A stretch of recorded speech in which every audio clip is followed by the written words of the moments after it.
सायकलची आत्मकथा मराठी निबंध। माझे नाव सायकल। मी एका छोट्याशा कारखान्यातील लोखंडी पिंजऱ्यातून जन्मले। अगदी चकाकणाऱ्या पॉलिशच्या थराखाली माझं तेज दडलं होतं। मला चाकांना पंख फुटले असं वाटलं जेव्हा पहिल्यांदाच मला दुकानातील शोरूम मध्ये उभं केलं। मी होतो तरुण, ऊर्जावान, लाल रंगाचा सडका सरपटणारा घोडा, माझे चमकदार चाके, मजबूत साखळी आणि गळ्यातला गोड आवाज देणारा घंटीचं घुंगूर सगळंच नव्या चांदण्यासारखं चमकत होतं। माझ्या आयुष्यातला सर्वात सुंदर दिवस होता तो, जेव्हा एक तरुण मुलगा आपल्या बाबांसोबत मला घेऊन आला।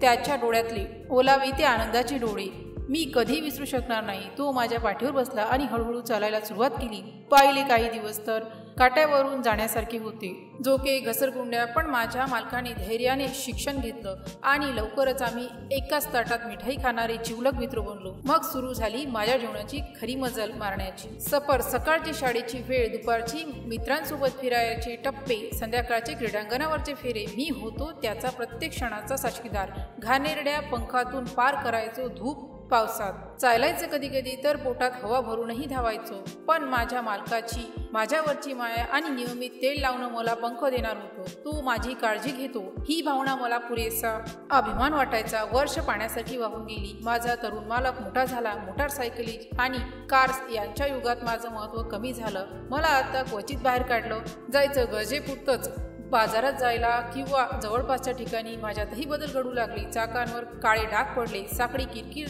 लागली, घंटीचा आवाज भरगच्च झाला, डोळ्यातून तेल गळू लागलं। माझ्या मागच्या चाकाचा तारा वळणावर आला होता। मला वाटायचं आता माझ्या आयुष्याचा अस्त होणार, पण माझ्या नशिबाने मला पुन्हा एकदा संधी दिली। माझ्या मालकांचा लहान भाऊ मोठा झाला, त्याला शाळेला जायचं होतं। नवीन सायकल घेण्याऐवजी त्याच्या बाबांनी मला मास्तरांकडे नेलं। तिथे माझी धुळीची पापड उतरली, साखळी तंग केली, वळणावर आलेली तारे सावरली आणि नवीन तेल लावलं। मी परत तरतरीत झालो। नवीन मालक, माझ्या मूळ मालकाचा भाऊ, माझ्यावर प्रेमाने डुलकी घेऊन बसतो। पुन्हा एकदा शाळेच्या रस्त्यावरून धावायचा आनंद मला परत मिळाला आहे। जुने पण सोनेरी, हे तर खरंच। मला वाटतं मी अजूनही कित्येक मैलांचा प्रवास करू शकेन, कारण एका सायकलच्या जीवनाचा अर्थ असतो तो सेवेचा, सहभागाचा। मी फक्त लोखंड आणि रबराची बनलेली एक यंत्रणा नाही। मी एका मुलाचे बालपण, दुसऱ्याचे तारुणपण आणि तिसऱ्याच्या शालेय दिवसांचा भाग आहे। मी हवेचं प्रदूषण करत नाही, रस्त्यावर गर्दी करत नाही आणि पायांना पंख बांधून देतो। माझं आयुष्य हळूहळू चालणाऱ्या चाकासारखं सातत्याने पुढे जाणार आहे,